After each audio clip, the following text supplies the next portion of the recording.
Խաղաղության համաձայնագրի ուժի մեջ մտնելուց հետո ըստ Հայաստանի եւ Ադրբեջանի համաձայնության ընդհանուր սահմանին երրորդ երկրի ուժեր չեն տեղակայվի։ Սա նշանակում է, որ Եվրամիության դիտորդները դուրս կբերվեն սահմանից։ Պայմանագրի տեքստի համաձայնեցման մասին հայտարարությունից հետո լրագրողների հետ զրույցում Նիկոլ Փաշինյանը նշել է նաեւ միջազգային ատյաններից հայցերը հետ կկանչվեն։ Ամիսներ շարունակ սա Բաքվի պահանջն էր, որը ըստ էության Հայաստանը կատարում է։ Փաշինյանը նշել է, որ չհամաձայնեցված երկու հոդվածներից մեկը վերաբերում էր սահմանի երկայնքով երրորդ երկրների ուժեր չտեղակայելու հարցին, մյուսը միջազգային ատյանների փոխադարձաբար հայցերը հետ վերադարձնելուն եւ միմյանց նկատմամբ գործողություններ չիրականացնելուն։ Հարցին որն է ադրբեջանական կողմի փոխզիջումը, Փաշինյանը պատասխանել է, որ այս փուլում շատ կարեւոր է, որ մենք միակողմանի ձևակերպումներ եւ հայտարարություններ չանենք։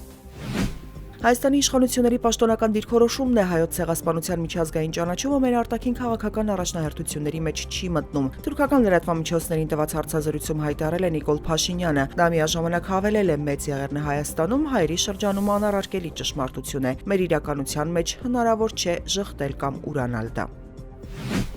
Ֆրանսիայի նախագահ Էմանուել Մակրոնը ողջունել է Հայաստանի եւ Ադրբեջանի միջև խաղաղության համաձայնագրի նախագծի տեքստի համաձայնեցման շուրջ բանակցությունների ավարտը։ Նա հայտարարել է, այժմ ոչինչ չի խոչընդոտում երկու երկրների միջև խաղաղության պայմանագրի ստորագրմանը, որը պետք է ճանապարհ հարթի Հարավային Կովկասում կայուն խաղաղության համար։ Հիշեցնենք, Հայաստանի արտաքին գործերի նախարարությունը նախորդին հայտարարեց, որ խաղաղության համաձայնագիրը պատրաստ է ստորագրման։ Խորհրդակցություններ են սկսվել համաձայնագրի ստորագրման ժամկետների եւ վայրի շուրջ։ Այս հայտարարությունը ողջունել են նաեւ Իրանի, Գերմանիայի, Իսպանիայի արտգործնախարարությունները։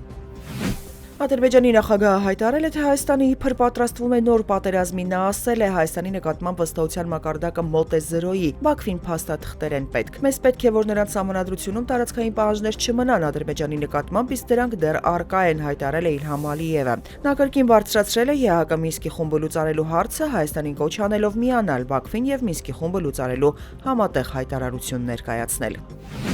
Ուկրաինական հարվածների ցրդեհ է բռնկվել Տուապսեի նավթային պահեստի տարածքում, հայտարարել է Ռուսաստանի Կրասնոդարի երկրամասի նահանգապետ Վենյամին Կոնդրատյևը։ Այրվում է բենզինի բաքերից մեկը, տուժածներ չկան, հավելել է նա։ Սոչիի օդանավակայանը դադարեցրել է աշխատանքը, շահագործման ժամանակավոր սահմանափակումներ են մտցվել նաև Մոսկվայի Վնուկովը եւ Կալուգայի օդանավակայաններում։ Այստեղ ժամանակավորապես չեն ընդունում եւ չեն ուղարկում թռիչքներ։